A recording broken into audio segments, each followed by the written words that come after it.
JCT's Fascinating Hobbies. Today we're looking again at the JVC HR3660EK. As you can see, since last time we've actually managed to acquire a full belt kit, which is good. The only thing it doesn't have is the pinch roller. So hopefully we'll be able to make some use of the belt kit. So I think first off, I'm going to do this video in two halves. We're going to do the top side belts, and then we're going to go underneath the machine, do the underside belts, and then finish off with testing the unit to see if it works. So if you may remember from last time, the removal of the top cover is as simple as removing a couple of screws like so.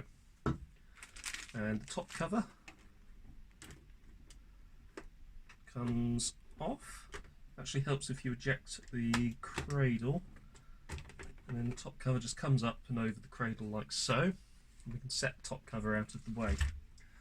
So the first belt that we're going to be looking at, there's actually two of them. There's one here which is the belt that drives the counter, and there is this annoying really thin one down here that drives this large flywheel assembly there.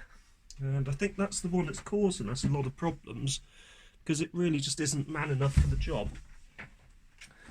First thing we're going to do is to remove the cradle, and to do that, get the screwdriver into there, which I will do very shortly once I've just removed a load of bits from it. So there's 4 screws holding this cradle in.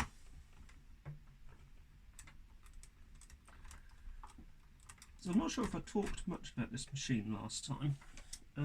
Ferguson had a version called the 3V16 Super Deluxe, or 3V16 Deluxe rather than Super Deluxe. It's got me thinking about Morris Marina trim levels. So Ferguson had a version called the 3V16 Deluxe, and it is pretty much identical to this machine. The only difference is branding and the colouring of the unit. So obviously it would differ in colour dependent on whether it was one of the rental brands or the consumer Ferguson brand. The JVC ones, you can see here, offered these rather nice wooden side panels.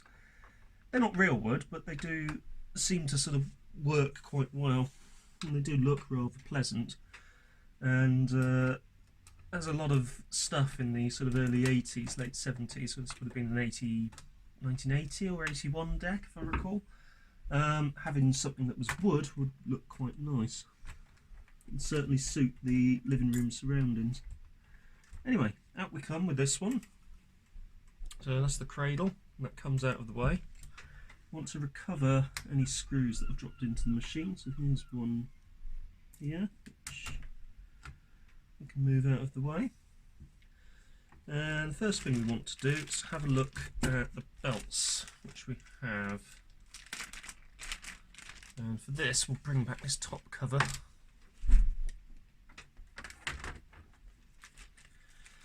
So what have we got belt wise? We've got this small belt, a very large flat belt, this square belt which is quite thin and long, another flat belt of lesser diameter, another flat belt, quite a short fat one, another square belt that's quite small, and a square belt that's quite long. So I think that this one and this one are our top side belts, so we'll set those out of the way, and the rest of these will go underneath the unit. There are quite a large number of belts underneath, so we'll set those onto there and put those out of the way. So the first one, which will be an easy quick win, is this one here, literally off like that, and that's our counter belt. So if we stretch it gently like that, put the new belt on, you can actually see that there's quite a bit of slack in the old belt. So that has stretched quite a bit over the years. So we'll set that to one side out of the way. Now this one goes round this take-up spool. And just pops around. Here. And there we go. I think that's on. So if we can rotate that. Yep, you can see the numbers on the front are turning, albeit that reset button gets stuck, which is a bit annoying, but I'm not going to get too upset about it. Yep, that does seem to work. Right, so the next belt is this really annoying one here. Now, I've got a feeling that that's actually too long. Let's see if there's a shorter flat belt. Could also potentially be this square belt. It may actually be a square belt that goes on there rather than a flat belt. Let's see if it's this one. Actually, that looks more suitable, so maybe that one. Anyway, whilst I go and get some grease, I'm going to just hit pause, clean out this bit here, because whilst I'm in here I just want to give some of the mechanism on particular grease points just a little grease up, just to make sure that it all moves freely, because a lot of this grease is getting quite dry, so it would be advantageous to renew some of that. So, bear with me a moment and I'll go and get some grease. So just return with the grease, we'll be applying that when we've finished.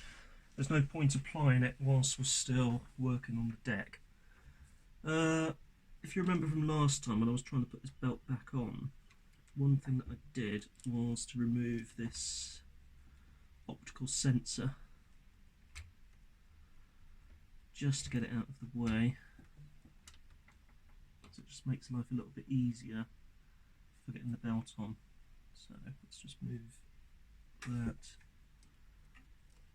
over here. We can tuck in down there. So next thing is got this little belt here, which comes off like so. There is actually a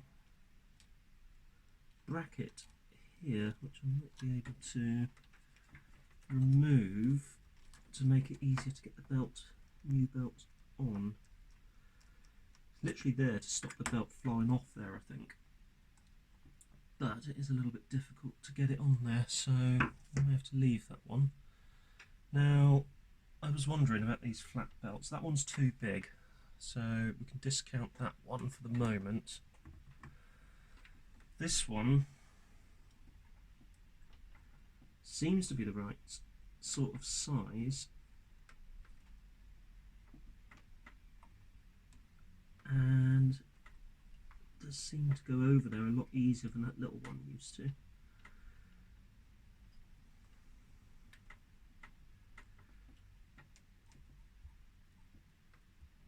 On the whole, that does seem a lot happier than before. Although it does ride a bit on there, but it's staying. It is staying on there. So I do wonder if that is actually enough.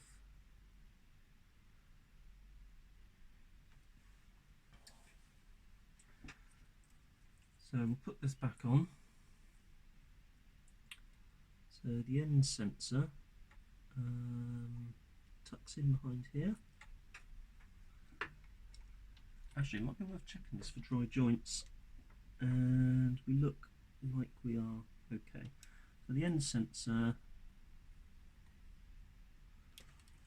tucks in behind there and slots in down the bottom over that little lug, and get the little screw that holds it in, and then we literally just pop that gently into there.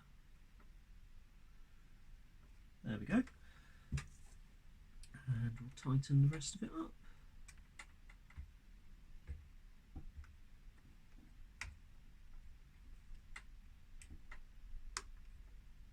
There we go.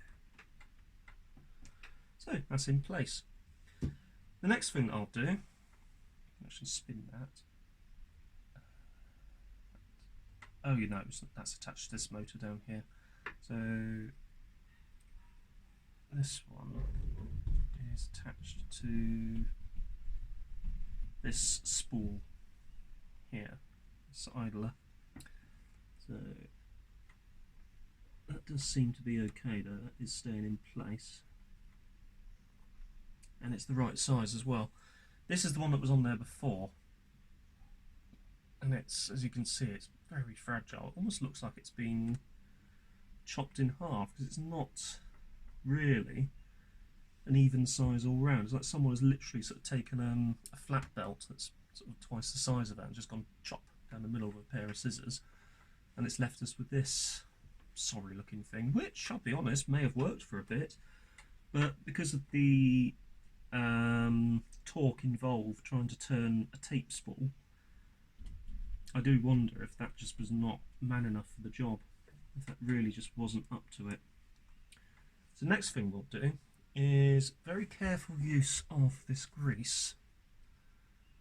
We'll lube up some of the key grease points using tiny little blobs of the stuff. So one of the first ones I can notice is here. Definitely something going on there that looks like it's had grease on it in the past. I know that sounds so terribly technical, but put some there. I want to keep it away from any of the rubber bits. If you get grease on the rubber bits, don't panic, you can clean it off. Use something like isopropyl alcohol or something along those lines, something alcohol based, which should dissolve the grease and hopefully alleviate the problem for you. As with all these things, just don't panic, just get on with it and make it happen.